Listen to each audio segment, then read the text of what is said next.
¿Sabías tú que el 65% de las mujeres en el Ecuador han sufrido algún tipo de violencia?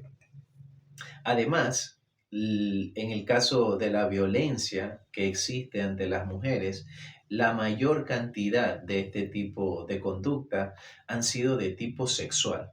Por eso, en este video vamos a hablar sobre la diferencia que existe entre el acoso sexual, el abuso sexual y la violación. Y de seguro, los detalles que vamos a mencionar te ayudarán a tener un panorama más amplio sobre cada una de estas conductas y además a tomar medidas para que este tipo de situaciones no te ocurra ni a ti ni a ninguna de las personas que forman tu entorno cercano.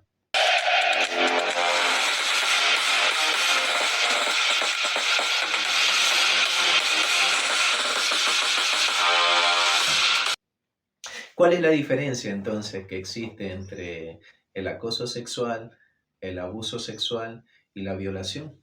Bueno, en el caso del acoso sexual, hay una presión, hay un acoso, hay una persecución sobre la víctima, que puede ser tanto de género masculino como femenino.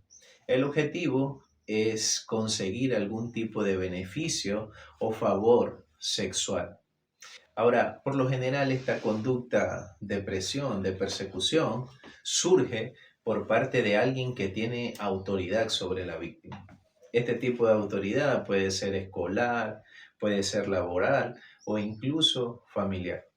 Por citar un ejemplo, digamos que en el trabajo el jefe empieza a acosar a una empleada y empieza quizás a ponerle multas o a pedirle que se quede más tarde en el trabajo o quizás a presionarla con despedirla si no cede ante sus bajos instintos a su necesidad de recibir algún tipo de favor sexual.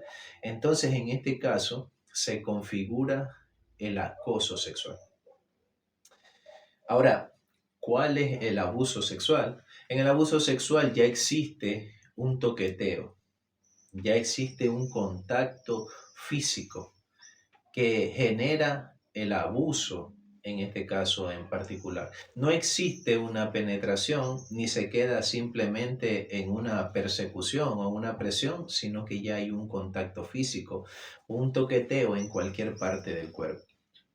En el caso de la violación, la diferencia que existe entre los dos anteriores es que ya se da la penetración, ya existe el acceso carnal, como dice la ley en este caso.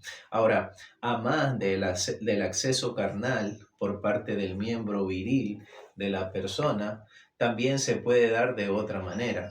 Pueden ser el acceso por las manos, los dedos o incluso algún tipo de objeto que le introduzca a la víctima.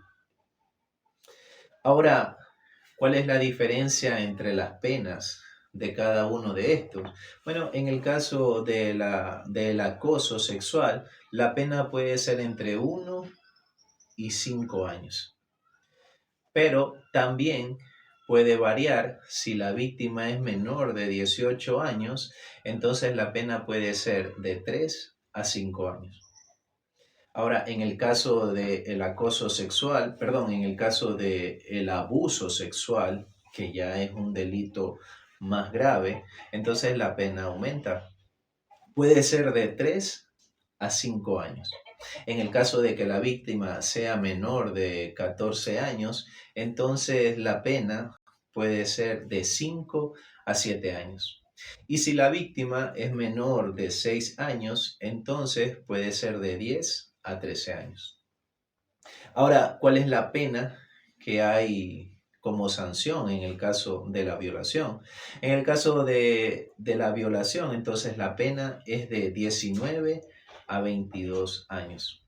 En el caso de que la víctima sea menor de edad, en algunos casos en particular, la pena se puede dar siendo el máximo, es decir, directamente 22 años. Ahora, si por causa de la violación se produce la muerte de la víctima, entonces la pena puede ser entre 22 y 26 años. Como estadística, también es importante destacar que el 65% de las personas que sufren abuso sexual, violación o cualquier tipo de violencia sexual, por lo general, o en el caso del 65%, son personas cercanas a su entorno familiar o son familiares directos de la víctima. De allí la importancia de que se tomen medidas para que este tipo de cosas no suceda, ni en tu familia ni en la de ninguna otra. Si te gustó el video, entonces dale like. Ahora, si quieres recibir más información de este tipo, entonces suscríbete. De seguro, la información que te brindamos, que es de manera sencilla, de manera práctica y explicada en términos fáciles de entender, te va a beneficiar mucho. Síguenos para más información.